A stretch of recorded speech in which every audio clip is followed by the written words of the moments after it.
Hello, I wish I was a little bit taller. I wish I was a baller. I wish I had a girl who looked good. I would call.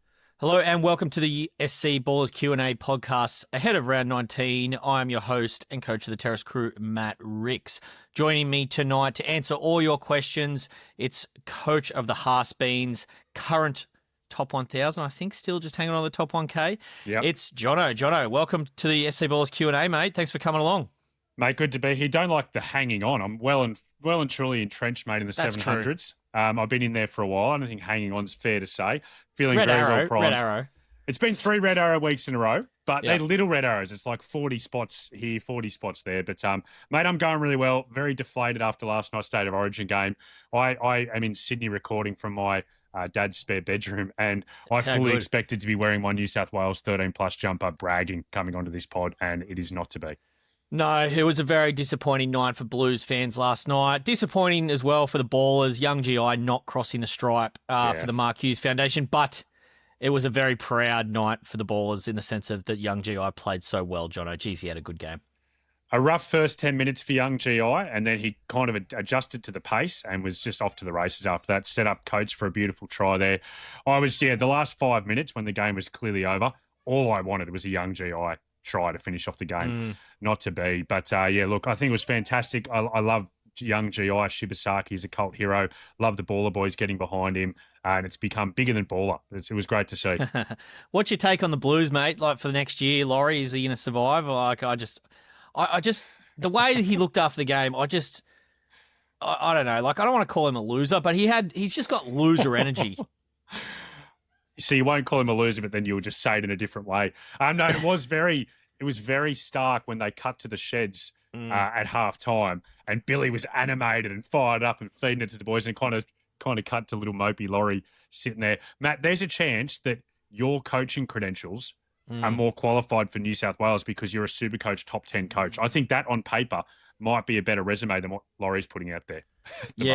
Yeah, I'm not sure that's going to translate too much, Jono. But in this exact scenario, I'm not sure you're too wrong. But hopefully the Blues can sort that out before next year. I just can't see the players playing for him. And you see it in the little effort areas all game last night. Like, I mean, it's been highlighted ad nauseum even in the last 24 hours since the game. But just awful in effort areas, and a lot of shit getting hung on Cleary, which I don't think is unfair, but I also don't think he was the complete cause. I'd be hanging this a lot. Agreed.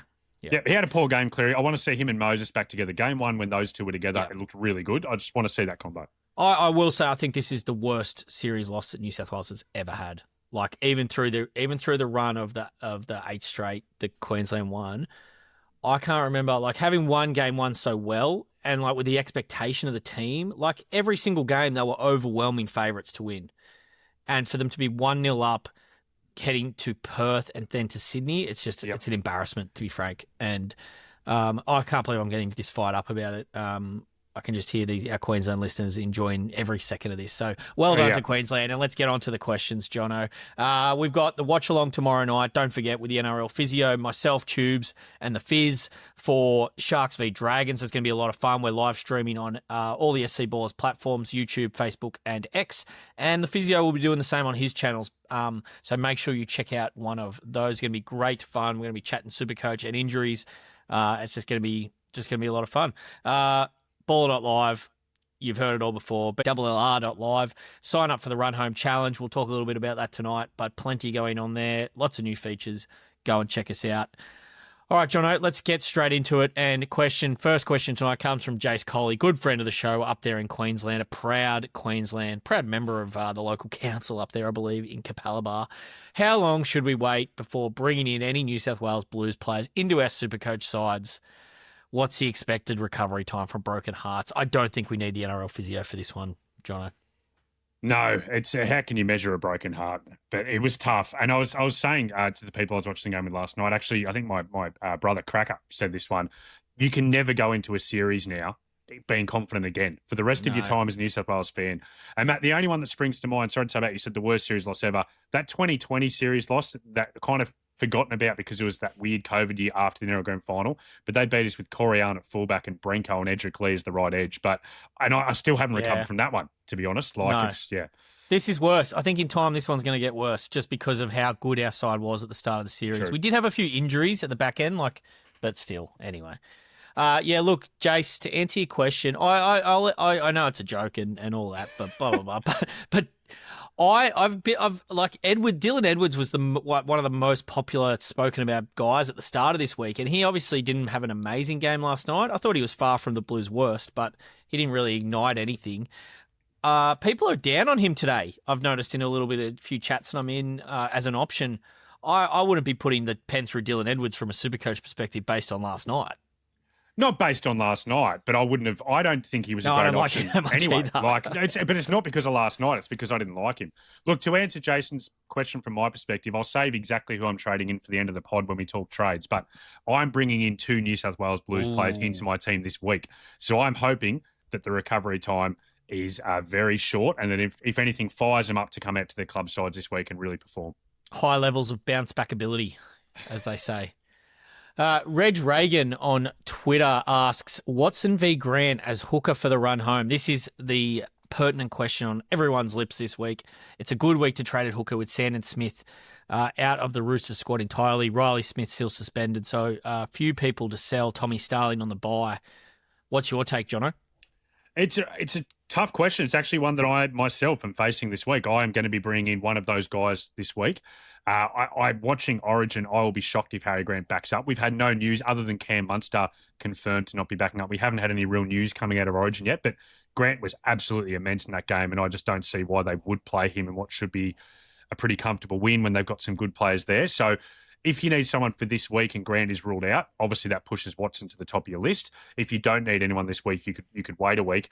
I was going to get Grant, was my original plan. I actually listened to you, Danny Boy and Chris on the Tuesday show, and you guys discussed this at length, and I thought you guys really made a really good case, and you actually talked me into Connor Watson for a couple of reasons. Melbourne Storm potential restings, owning too many Storm players is a genuine concern, and I thought you guys made a great case for the duel and the importance of flipping around Watson as well. The thing that Harry has going for him is that he's the best hooker in actual rugby league and has been the best Supercoach hooker for the last 4 years. He's at 15% ownership versus Watson's up over 40 in that top 10%. And you could easily see a world where Grant goes on a big run, can get back-to-back 100-plus scores, and could hurt you. I agree. I think it's a bit more of a punt, though, on Grant. You've got to, like you said, you've already got, most teams are stacked with Storm already. You've got to take the punt that, he comes, if he doesn't come back this week, it's fine because you won't get him. But if he does play this week, you then have to navigate restings through the final month of the season, and particularly around 27. Obviously, there's a lot of head-to-head players out there. Who knows what's happening in the head-to-head finals? So that's one component. I also think that, I think it's fair to say that the 2025 Harry Grant isn't the same as the 2020 to 2024 Harry Grant in terms of output. His season average is well down on past years. I know you could make a bull case to say that he's had some injuries and the way that they've been playing is a little bit different and that could turn around, but it also might not. Baller projections have Connor Watson averaging 68.6 points in 60 minutes for the remainder of the season, and it has Harry Grant averaging 59.2 points per game based off 70 minutes for the rest of the season. So that's a 9-point swing that we've got in favour of Connor Watson based on projections. So on that basis and the resting basis, I think it's a pretty clear cut. And the duel as well, which we know is very handy, Jono. I'm going for Watson. The biggest one I can hear in favour, which you mentioned, is the ownership. Yeah, so 25% low difference. Ownership. Yeah, low ownership. So it does allow you to make up some ground if Grant can get back to that form from the last few years, and he's certainly a chance of that happening. So, let's see if he backs up this week, but otherwise I'm firmly in the Watson corner there. Hughesy, FPL, good friend of the show, also don't have the funds to reach a Grant or Watson. He needs spare cash in the bank for Cleary next week. Pretty wise, I think. Who are your pod hooker options for the run homes? Cheap, I should mention. He's currently eyeing off Wade Egan with the draw, but we always know he's a HIA or injury risk. Yeah, it kind of depends on how cheap is cheap I guess. Like, I'd love to know a little bit more about his exact team situation to see what we could do there. But looking through, it's a tough position. There's not a lot of pods that I'm enamored with. Like, Wade Egan's at 450K. So let's assume he wants someone below 500. Yep. Appy Coruscant is a bit above, but he's now got a hooker off the bench this week. I think a lot of people were looking at him as a potential run home option in that 80-minute role, but now that Tristan Hope's on the bench, so I'm going to say no for him.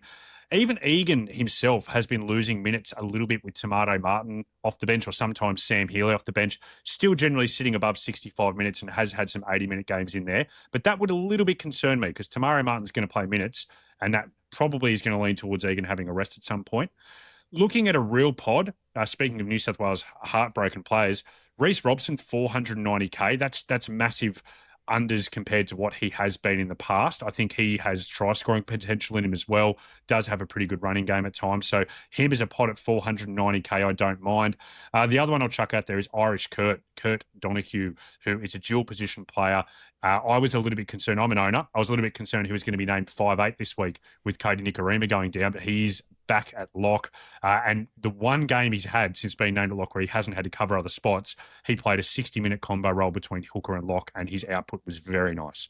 Speaking of being concerned, I was a little bit concerned you weren't going to bring Irish Kurt's name up then. But thankfully you salvaged it late. Yeah, I don't like the cheap hooker options. I think Egan is the best of them. He's got a projected baller or projection of 61.6 for the run home, which is solid. Very strong. That's based on 70 minutes, I think, maybe 75. He does have Tamari lurking on the bench, so those minutes are quite volatile. One other name I'll throw in there, Sam Verrills is very cheap at the moment, 418K. What happens to Chris Randall, Chad Randall's brother? With Fafita back, does he go back to picking up some hooker minutes? Interesting to see. I think he's more of a running forward though now. I don't know that Desi likes that, but he's good value at 418K. Whether I'd waste a trade on him, I don't think. But yeah, I'd be doing everything I could to get up to Watson or even Grant. Yeah, there's nothing jumping out at me at all at hooker. There might be something that presents though. Like you never know. Like Talon De Silva could start this week. If that's the case and he starts getting 50 minutes at 215K, even still, it's a bit yuck. You never feel good playing him. And Riley Smith back soon. Yep.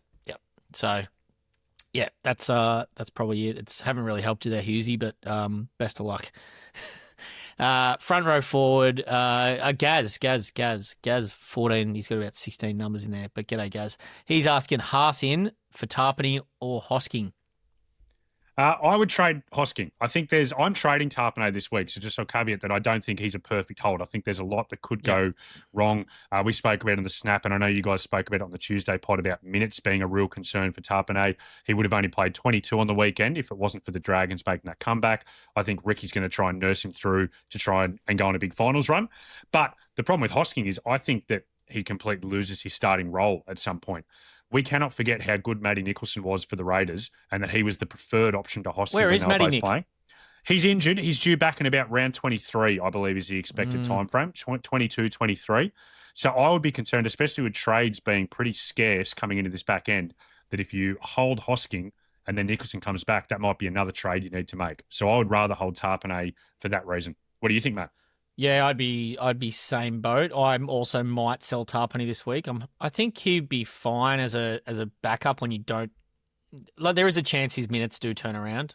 Don't know when and don't know how, but Hoskins played 4 games in a row now, 80 minutes.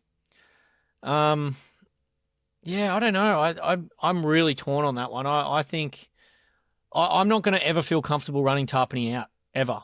Am I going to feel comfortable running Hosking out? I think you're only ever going to have to play Hosking when you need to fill a slot there at 2RF. Sure. Yep. Like they have a bye this week, obviously, and then they have another bye in 24. So obviously they play for the same team, so it's not really relevant to this question. But I think I'm going to go. I'll go opposite. I'll go Hosking is the better hold over Tarpany, only because of the guaranteed minutes until he goes away. But even when Matty Nick comes back, he still may get middle minutes anyway. So we saw that in the past, but they obviously go right down. You just never could play him. But anyway, real tough one, that one. John Paul on X ask, which 2RF are the best for the run home? 2RF's really interesting, Jono, in the sense that I feel like I'm going to spend hours thinking about which 2RF I want to buy because I think I can only buy one more, maybe two. And that we're going to come to the end of the season and all the options I looked at are going to average within 4 points of each other. Yeah. Yeah. Unless someone goes on a lucky try-scoring run, you're very, very much probably going to be correct, I'd say. Yeah. So looking at the baller projections, we've got Tino's the highest. He's a bit volatile because of this injury, but Tino's the highest projected 2RF for the run home. It's 76.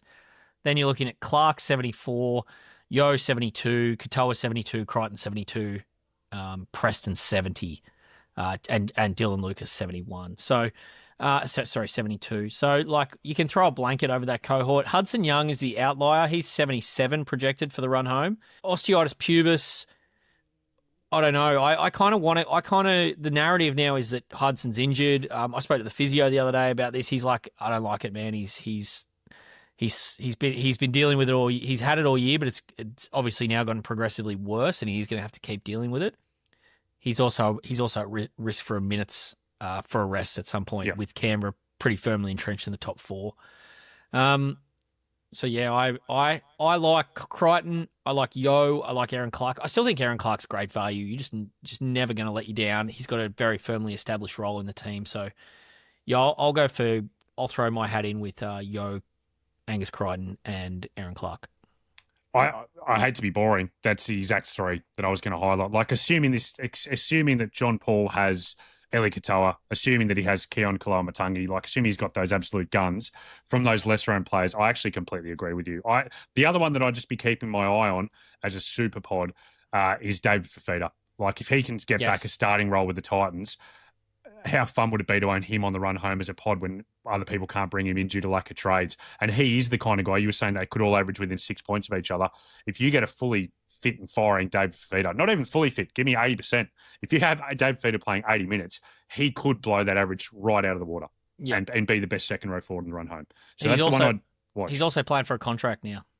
Like he who knows what's going to happen. Look, sounds like Des is off, but retiring, I forgot. Matt. Yeah, retiring. Yeah. The other one I just failed to mention was Kaloamatangi, who's got a projection for the run home of 73 points per game.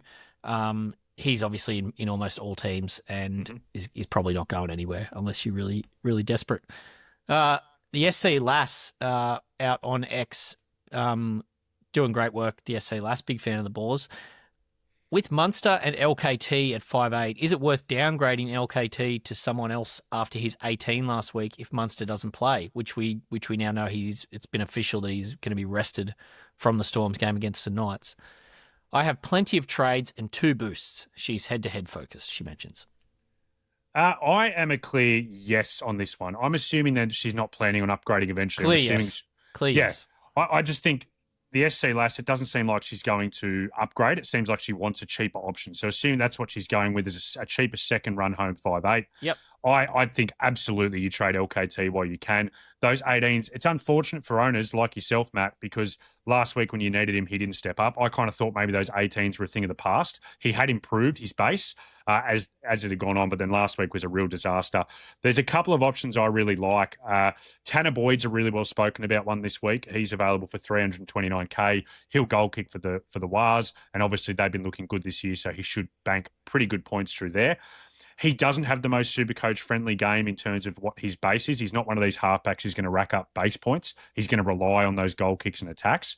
The one that I prefer is Latu Fainu. I think he's an absolute gun. I've really been impressed by what he's done for the Tigers the last few weeks. And unlike Tanner, Latu does have a very SuperCoach friendly game. Lots of tackle busts. He likes to run. I think he's getting some nice combinations in that Tigers backline. So he, for me, would be the one that I'd take the plunge on because I think he could potentially not go far off some much more expensive 5'8s.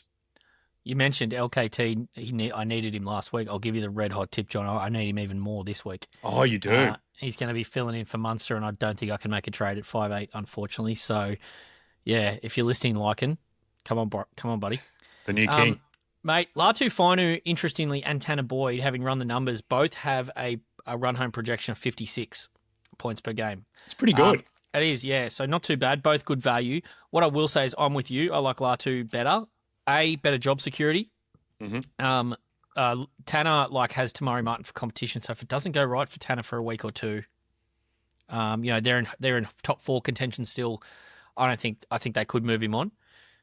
And the other thing I like about Latu is we don't really know what his ceiling is yet. So we know that he's got quite a good power game and he can bust tackles. We know he can set up a try. And he's got a running game. So I think that potentially that 56, it could be even higher than that we could see the output from Latu. So yep. I'm going to throw my heaping with you there, mate, and go Latu. B Curran 81 on X asks, Mam or Campbell at 5'8" also. This is the more sort of upper level. Campbell 464K. 564. Sorry, 564. I did this the other day on Instagram too when I was doing a story. I said the wrong bloody 4-5. Ezra slightly more expensive, 570K, coming off a score in the 90s on the weekend. Still yet to crack a SuperCoach ton, Ezra, I don't think. Anyway, both same price. I could not be more in the Jaden Campbell camp here, Jono. Wham bam, no thank you, ma'am. It's not even close. I seriously don't have it as close between those two. Jaden Campbell with that goal kicking could absolutely explode. The only reason he's that price is because he's had a couple of injury-affected games that have dropped him right down. You said, Matt, earlier this year that he's the kind of player that you expect will have a 150-plus game at some point this year. I still think that's on the cards for JC. He's like what Nico Hines was for the Sharks in 2021, in that he just controls everything. He's running the ball. He's goal kicking. I don't even think it's close. Matt, can I ask you a question? This question comes from @Jono McGrath Baller. Are you planning on bringing in Campbell this year? I want you to win the whole thing, and it worries me that you don't have him. No, I am planning on bringing him in. I've decided to go for a 2-5-8 strategy. It's more just when can I bring him in? Yeah. I kind of feel all right about it this week. They've got the Broncos, so quite a hard matchup. Just on the delta between these two guys as well. Delta means difference. I know it's a stupid word, but anyway. 73 points per game, Jaden projected for the run home, and Ezra 58.8. So big difference, same price. I'm Campbell all day. I know people are looking for a pod there. I just think there's 10 rounds to go. It's not it. It's not it. I don't think there's other pods that you can jump on. It's not him. No, I think JC is the clear 5'8", even ahead of Munster. I wish I owned JC right now instead of Munster. I saw people mentioning bringing Munster in. I wouldn't be going anywhere near Munster for the run home if I didn't own him. I'd be going elsewhere for sure. I'd be looking more at even like a Blaze Talagi or something. We'll talk about Blaze later. I like him. If you're a Jaden Campbell owner, so yeah, I wouldn't be. If I owned Campbell, I wouldn't be buying Munster as my second 5'8". Yeah, it's just the fear of restings and how many Storm players you own, and I think it's a valid fear to have. Yeah, and also there's just so many chefs. It's just Munster can go, but he's had one huge game this year. The rest of the year's been pretty underwhelming. So, but consistent. Rod asks, speaking of Munster, Rod McGrath, g'day Rod, up to 12/27th this week. Rod, our man. Another green arrow, he mentions. He says, yes, I still have Dewey. Do I move Munster or Dewey to JC, or just play Dewey for one more week? Hey, Uncle Rod, thank you for writing in a question as always. I'll see you at the family reunion at Christmas. But no, look, Rod, I think that you just got to Dewey it. You got to Dewey it. I'd get JC this week. I would hold Munster. If, like you said, Matt, maybe Munster's not a bring-in, I wouldn't trade him this week just because he's missing the game. I would do it right now. I'd get JC. I think his value is incredible, and he's the kind of player that could hurt if you don't own him on the run home. And well done, Rod. Rank 1,227. What a great effort. I think it's a little bit dependent on how many trades Rod's got left. I think that's worth a trade. I can't put him off. Yeah, I agree. Dewey's not really. He's a bit underwhelming at centre. I'll stick with you there, Jono.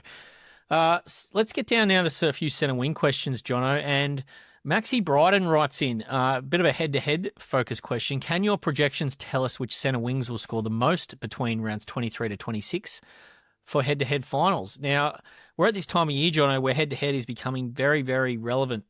People are looking at it. They've got their cash leagues or their leagues with their mates, so they desperately want to win, and they're starting to focus their attention, okay, how do I maximise my points through that period? So speaking of that period, the top averaging guys, I'll just go through the top 8 that we have here at centre wing. Herbie Farnworth, and it's worth mentioning that all these players I'm mentioning play every game through that 23 to 26 period, so no buys.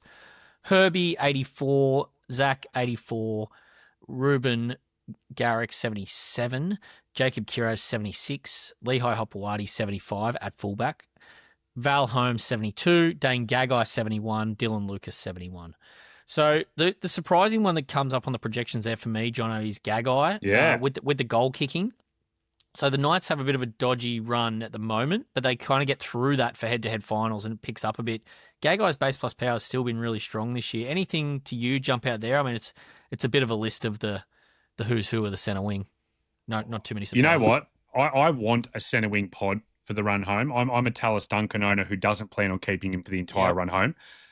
Tell you what, Dane Gagai, goal kicking, his base is fantastic. I love the combo he has with Dom Young as well. I think that's a fantastic pod. I don't have his ownership in front of me, but I'm assuming it's going to be pretty low, Dane Gagai. I love that as a pod with him goal kicking. Yep. Very, very interested. That's the one that jumps out to me from that list. Yeah, the notable admissions out of there as well, Jono, are Markey, 68.6. That's kind of indicative of the Roosters' trickier run through that period.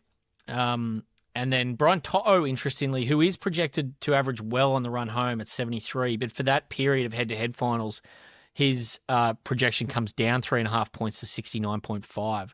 Carrying an injury as well, I would expect him to miss this week, but then he's going to be a pretty popular pod, I think, for the run home. But that's just a tricky little run for the Panthers through that period. So probably a notable admission there. A couple of little pods. You got like Connor Tracy, your man, Beau Fermor, and Bradman Best, 66 as well. So a few Knights popping up there. They have a decentish run. They got, like I said, a hard run at the moment. I'm just going to have a quick look who they have in that period. They play Panthers at home, then Cowboys, Broncos, Sharks. So not the worst, not the best, but few Knights projecting well there. Matt, I just want to say before we change topics, I did look up Dane Gagai 1% ownership, so a super pod in that top 10%. Brian To'o, I wanted to quickly talk about because I know you guys gave him a mention on the Tuesday pod, and I think he was very well worth a mention. Matt, have I exhausted my amount of puns for this episode? I know you kind of come and go with my puns. Yeah, but I'll go with them. I enjoy it. I enjoy a good one from you. I just the volume today is obscene. Well, I'm giving you one more. Brian No'o, because what I saw from him in State of Origin last night, I actually felt a bit sorry for him. Like, it looked like he shouldn't have been out there. He played unbelievable. Tough. He played so well. But he couldn't stretch out fully. And he was someone I was looking at as a pod for the run home as well. Just based on what I saw in that game, I can't be bringing in a winger who can't stretch out into full flight. I felt a bit sorry for him. No, it was I'm trying to come up with a 12th man gag about him. Like, they need to chop his leg off and get him back out there. that hamstring and knee, he's just been through it all this season. He'd probably still get out there without a leg. Can I just say that reminds me of a funny thing. Obviously, I played footy with your brother Tubes, and I had a dislocated thumb one game.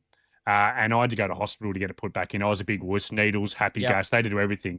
But I remember the one big thing was your old man, the podfather, said to Tubes, if that was one of my boys out there, I would have snapped it back into place and chucked him back on that field. That's the biggest lie I've ever heard, if he did say that. I don't know if he said it. There is no way that's what he would do. He anyway. G'day, podfather. Hope you're listening, mate. So anyway, few options there for the run home, Maxi. I appreciate the question, mate. There's the run home challenge, rounds 20 to 27. The list looks fairly similar. Gagai, actually, Jono, for the entire run home, has got a projection of 73. So very, very pod option. So if you are looking for one out there, there's just something with Gagai that doesn't excite me, but I can see why it is with that goal kicking. The Knights haven't been scoring that well. Will that turn around in the back half? It's a bit yet to see. We'll have to can they get their attack into gear without Ponga and Sharp? I'm not sure. I think it's a bit of a risk, but he's got such a good floor that maybe it's one worth taking. Herbie and Zach, clear standouts, 85 and 82. Even Lomax is interesting. Even with that tough draw, we're still projecting him to score really well, just with his high base plus power and goal kicking. So I'm really keen on Zach. I'm looking forward to getting him out there this weekend. Speaking of Zach, Filio1802 asks, who's the bigger focus this week, Lomax or Holmes? I see them both as run home centre wings, but with similar price and break even, seems Holmes has a better 4-week draw versus Lomax, saying that he's got 4x top 8 teams in the next month. That's true. It's a very tough draw. I don't know about that Holmes better draw situation. I think the Dragons draw is pretty awful. Who's your priority there, Jono? I think also you can make the case that bad teams don't have good draws at times, and the Dragons are a bad team. But Matt, I actually think you answered it when you were going through those baller projections for the run home, and Lomax's projections for the run home are significantly stronger than Val Holmes. And I just think he's just such an unbeatable player. With his ownership going to be quite high, I'd be worried about losing out and having people run ahead of me who own Lomax. He's the kind of one that I don't want to antipod. So I think it's a clear Lomax for me there. When's Mitch Moses due back? I actually don't know. I can jump on now and have a look. No, it's all right. Well, yeah, I've put you on the spot a bit there, Jono. Apologies, but Right. it is. He's due back at some point this season. Yeah, I'm all over Lomax there versus Holmes. Holmes is a good pod, but if his ownership gets too high, he'd be one I'd be happy to anti-pod. I just think he needs attack. He obviously got a really good game last time out versus Parramatta at home, and he scored a try. He's a great player. Don't get me wrong. I just think Lomax is the better SuperCoach asset when he's playing on the right wing for now. Round 21 for Mitchie. Yeah, okay. So only a couple of weeks. So that actually really helps Zach with his ceiling as well, getting that good ball out. We've seen it time and time again. The Eels are just such a better footy team when Moses is out on the park. Not that Footy Dean hasn't done a good job, Jono. He's fielding quite well in Mitch's absence. I refuse to call him that. You're the one who put me onto it. You can't call that now. No, but I put you onto it saying I don't like it. Like, I just don't think he's earned the nickname Footy Dean. No, I like it. I don't know the backstory, but I bet there's a good one. Richard TFI on Instagram or Twitter X. I'm having a shocker with these platforms. He asks, 11K in the bank and 14 trades left, so he's pretty well placed for trades. Nice. Should I move Asako to Lomax this week when it can be done in one trade, or hold Asako till the bye to take advantage of the Cowboys matchup?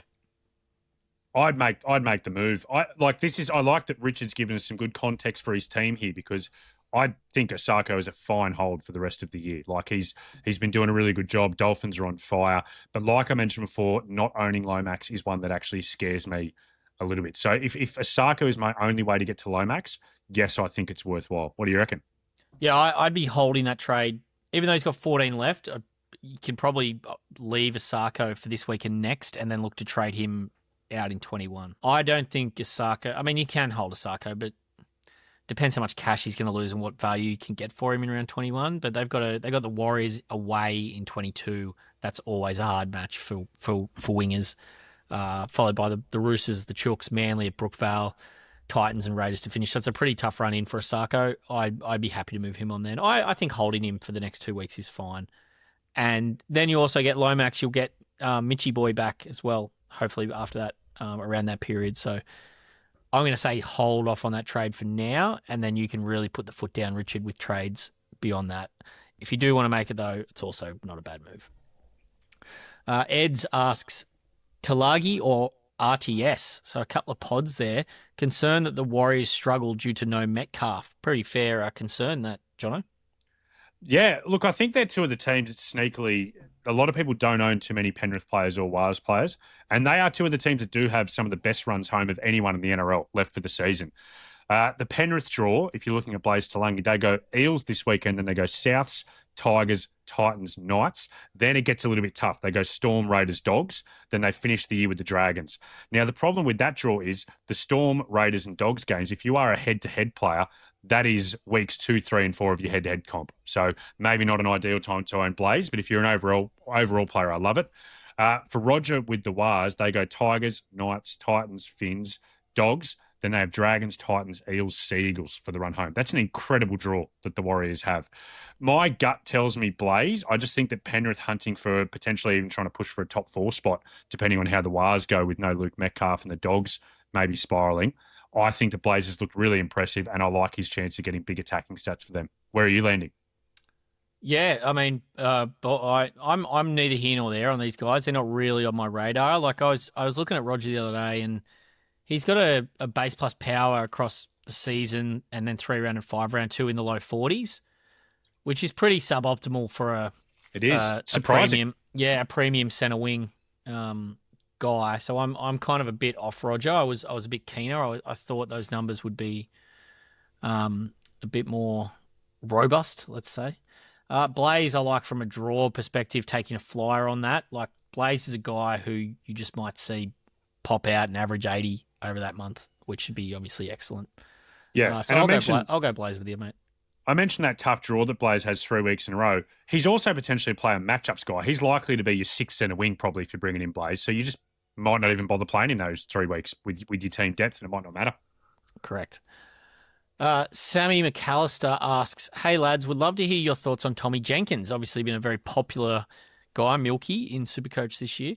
He's still an owner and was planning on upgrading him this week with the 130 BE, but after having a look at their draw, he's tempted to hold. Go Shibasaki." Great way to end that question. I'd be selling Jenkins personally, Jono, notwithstanding that nice draw. Yeah, I just think there's so much value. He's 624K, Jenkins. Yep. Like, you've done so well for those people who hold him. I sold him when he was in the 400s. For those people who held him, got a couple of big scores out of him, made more value. Really well done. I don't think I'd be holding him. I think you can downgrade him, or it's not a huge jump to someone like a Zach Lomax or a Val Holmes. So if it were me, I'd use that cash and sell him and run. Yep, pretty straightforward one there. Appreciate the question, Sam. Big young GI fan by the sounds. Reg Reagan, he's back. He's asking, is Latrell next week or Dylan Edwards this week the go? I said earlier I'm not a big fan of Edwards. I think he's a good short-term play because while he's goal kicking, he is an elite fullback. Like, his base is good. He has attacking stats in him. You add potentially 20 points a week in goal kicking. It's great. But I think that Cleary will get that kicking back within the next couple of weeks. I don't think Edwards is a high-quality enough goal kicker to hold Cleary out of that role. I like Trell as a pod. I think that because people are pretty set at fullback, he's going to be under-owned. Souths aren't travelling that well, so maybe people are concerned about bringing him in. But I think he's the kind of guy that you could get on board with and could go on a run for the run home. And he's one that I'm looking at bringing in as a pod because I want to push for that top 100, and I'm looking at a guy like Trell because I think a lot of people aren't going to own. Have you been a bit disappointed with Trell this season overall as a Bunnies fan, Jono? Yeah, I have, but he's also looked pretty good. Like, he started off, like, he had to get a bit of fitness back into him, then he's been in and out with Origin. His last couple of games at fullback have been pretty nice. Do you have baller projections on Trell for the run home? I know, is that 2 on the spot? No. Let me grab it up for you now, Jono. Yeah, Latrell average way home 76. Okay. Is PPM, so still pretty good. That's a projection for the run home. So, yeah, certainly one you can get on board. I would rather wait. I'm not a huge fan of Edwards, Jono, for the reasons you outlined. I think we saw him go on a great run last year without Cleary in the team. I think Cleary in the team, it's his team. Edwards just gets so much more involved, a lot more dangerous touches in red zone positions as well. And he'll be a great own if Cleary misses some time. But yeah, I don't think he's a bad buy, and the price is right, which is the main thing. But yeah, I still think Drinky, Teddy, and Paps are the clear 3 that you want. Until Paps gets lose the kicking or something changes there, I wouldn't be going Latrell or Edwards over any of those 3 personally. All right, last question comes from Johnny Burton 89. G'day, John. On X, he's asking, what are Matt's trades this week I would like to copy? Now, he is saying this very tongue-in-cheek. Look, let's talk about our trades, Jono. I am thinking that I have no clue what I want to do this week. I've got Sandon Smith and Tom Starling, so option to go Smith to Watson. I've got 689K in the bank following my last-minute trade of Asako to Rodwell last week, so I'm flush for cash. So I probably won't have to I won't have to do any downgrades, hopefully, for the rest of the season. Can just use my 9 remaining trades to upgrade. Then I'm also looking at probably, I'm going to wait because I've only got 19 players with 2 trades this week. So I'm really, really thin on the ground. Oren Keeley is my 19th man, or will be. So I'm going to not play him. He's going to be my one and only AE for Finns and Sharks. I'm going to wait to see how that plays out, and then I can decide where I'm going to trade. We get some more team news from Origin backups. I could really, really use Haas and Tino playing. But on my radar is a 2RF. So I'm looking at Gus Crichton. I'm looking at Viliami Kickow, who I think I didn't mention him in the 2RF chat, but I think he is an excellent run home option. He looks fit, he looks fired up, and he looks involved. He has got the second highest base plus power average for a 2RF. for the last 5 weeks, I think, or 3 weeks at least. He's dialed in. I think that we're very close to seeing a Big Billy kicks ton, and I'm not enjoying not owning him. Yeah, I like it. Matt, I'm going to take off my baller hat for a moment, just stick on my conspiracy tinfoil hat. Is this a little bit of Matt's in the top 10 now? He doesn't want to let the people know his trades anymore? Like, are you playing some cloaks? What's the saying there with cloaks? What's going on? Cloak are you and tricking dagger. us? Cloak and dagger. Thank you. No, Jono, I'm a man of the people. And I have never, ever once hid anything on this show in terms of what I'm doing with my team. And I will always be like that because what would be the point otherwise? No, very happy to be 9th overall. And look, I don't think I'll be in the top 10 come next week because I've got a very thin lineup this week. I'm going to need a lot of luck with captains, which we'll get on in a sec. Look, if Oren Keeley, if he's ever going to do it, mate, I know it's all been a bit of a gag, me bringing him in and everything. It was all a bit of a mistake, but Oren, mate, this is the week. This is the week. I'm going to be watching along. I'm going to be cheering you with the physio. I don't know what you look like still. I couldn't pick you out of a lineup. If I did, I'd probably try and dress up like you tomorrow night. But some minutes would be good too. Christian Wolf, big 80-minute game maybe for Keeley, but no, I need him big time. It's too important what he does and who's backing up before I can land on what my trade's going to be. I am looking out trading. So I could trade him if we get some more news that's positive. Joe Taps is unfortunately on the chopping block only because I've got no one else to trade up the top. I'm keeping Tino. That's something I'm very adamant on. I'm definitely keeping Tino. I think he could really explode on the run home. What about you, Jono? What are you doing? Mine are fairly clear cut this week. I'm doing Joey Taps out and I'm bringing in via the handy jewels. I'm bringing in Zach Lomax. I feel really good about that trade. Yep. I am also I was potentially going to hold off a week, but with Munster officially dropping out now, my numbers are looking a little bit skinny. So I'm going to go Sandon Smith up to Connor Watson is my other trade that I'm going to make this week. So I feel pretty happy with those two. They seem fairly comfortable and clear cut. Yeah, no, you're just getting a nice bit of Western Star buttered on the white bread there, mate. That's good. How many trades you got left before this week, Jono? I got 10 coming into this round, so it'll take me to 8, but I'm only one player then away from what I would pretty much have as my final team. But I am also looking at maybe moving on some guys to pods. I do have a couple of pods I'm looking at for the run home. Excellent. Okay, skippers. What are you doing at skipper?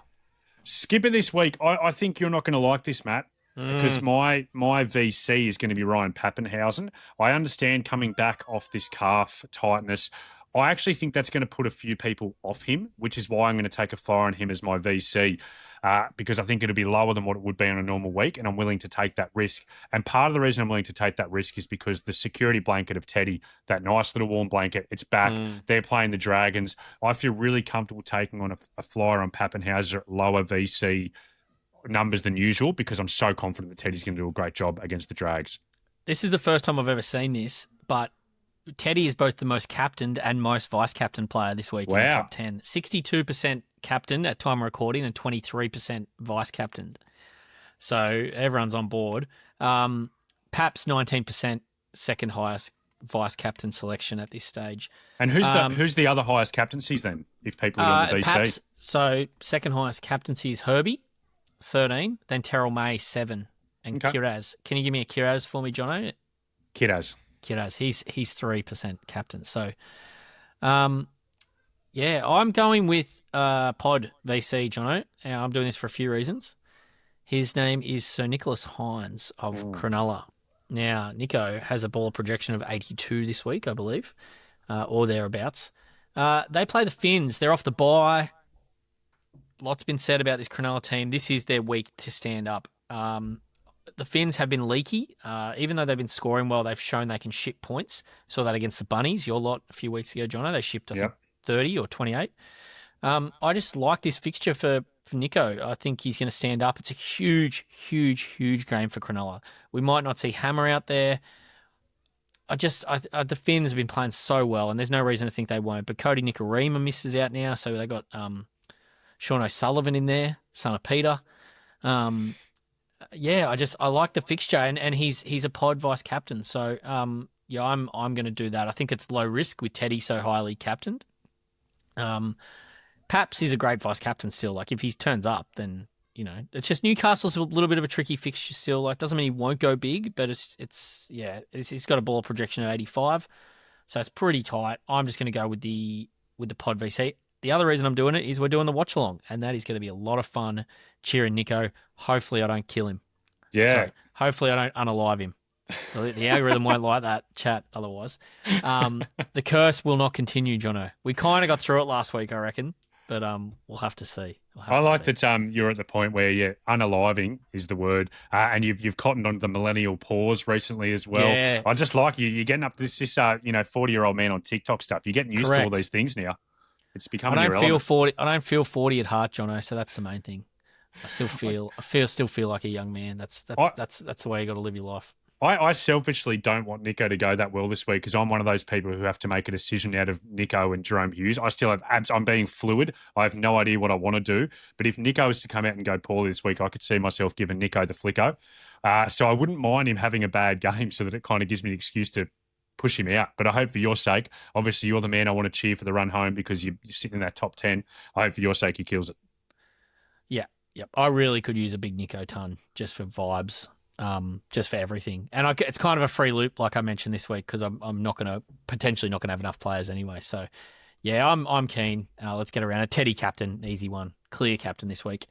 I can see the argument for Teddy VC. I didn't mind that, like that play. That's something I did last week. Obviously, it's more the options post Teddy are not amazing this week. So you're looking at probably like a Terrell May or a Kiraz maybe. Terrell's obviously safe as houses. You're looking at 75 there plus no matter what. So I can get around that if Teddy was to go low somehow, and then I'd prefer it if it was a higher upside option, to be honest. But I'm going to put up a name, Jono, just quickly before we finish up. It's a bit of a long Q&A today, which has been a beauty. Really enjoyed it. Scotty Drinkwater. I know they're playing the Dogs. They are at home. He's 10% VC'd currently, so there's a few who are leaving it on him. I still think he could have a good game against the Dogs. Dogs are, I don't know, what you read there? They're looking a little shaky. Yeah, they are, but they also could come back out this week and get it all back on track. So I can't touch Drinky this week. It's just one of those ones I'll be happy if he gets a good score. Yep, agree. All right, Jono, that'll see us out, mate. Thank you very much. Been a very, very fun show, and good luck for your SuperCoach team this weekend, and make sure you get along. I'm sure you'll be tuning in to the watch along Friday night. Cannot wait. The sneaky part of the watch along is it's two Sharkies fans, you and Tubes, up against the physio as a Dolphins fan. So I'm just looking forward to, because we haven't had a watch along yet where a fan's team, like one of their teams, has played. And I just think no one is more critical of their own team than their own supporters. So I'm really looking forward to you guys watching the Sharkies and Fizz watching the Fins. I can't wait. Yeah, I'm really looking forward to embarrassing myself in front of Physio, the new audience that we get for Physio. Tubes is actually the biggest Sharks fan, I would say. He's more likely to do something really stupid in front of while the Sharks are losing. So hopefully the crowd will enjoy that. All right, mate. We'll wrap it up there. We'll catch you next week for the Sunday Snap. Thanks, Matty. You beauty.